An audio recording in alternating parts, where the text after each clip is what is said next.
சரக்கு வாங்கலாம்னு ஆசையா வந்தவருக்கு இப்படியா நடக்கணும்? டாஸ்மாக் வாசலிலேயே நடந்த அதிர்ச்சி சம்பவம். மது பிரியரை மாறி மாறி கன்னத்திலேயே பள்ளார் விட்டு அதிர்ச்சி. அப்படி என்ன நடந்துச்சு?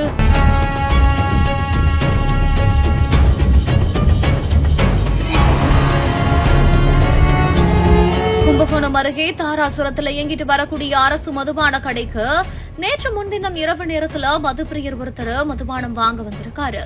அவரு வாங்கின மது பாட்டில்ல மூடி திறந்திருந்ததா சொல்லப்படுது. இதனால அவரு அங்க இருக்கக்கூடிய விற்பனையாளர்கிட்ட கேள்வி எழுப்பியிருக்காராம். இதனால ஆத்திரமடைந்த அந்த கடையோட விற்பனையாளர் செல்லதுரை அப்படின்றவரு கடையில இருந்து வெளியில வந்து அந்த மதுப்பிரியரை மாறி மாறி கன்னத்திலேயே அரைஞ்சதா சொல்லப்படுது. இதை பார்த்து மது வாங்க வந்தவர்களே அதிர்ச்சி அடைந்து போயிட்டாங்க. அவர் அப்படி என்ன கேட்டுட்டாரு, இவர் இப்படி அடிக்கணும் அப்படின்னு சொல்லிட்டு தான் இது குறித்தான சிசிடிவி காட்சிகள் இப்ப வெளியாகி பெரும் பேசும் பொருளா மாறி இருக்குது.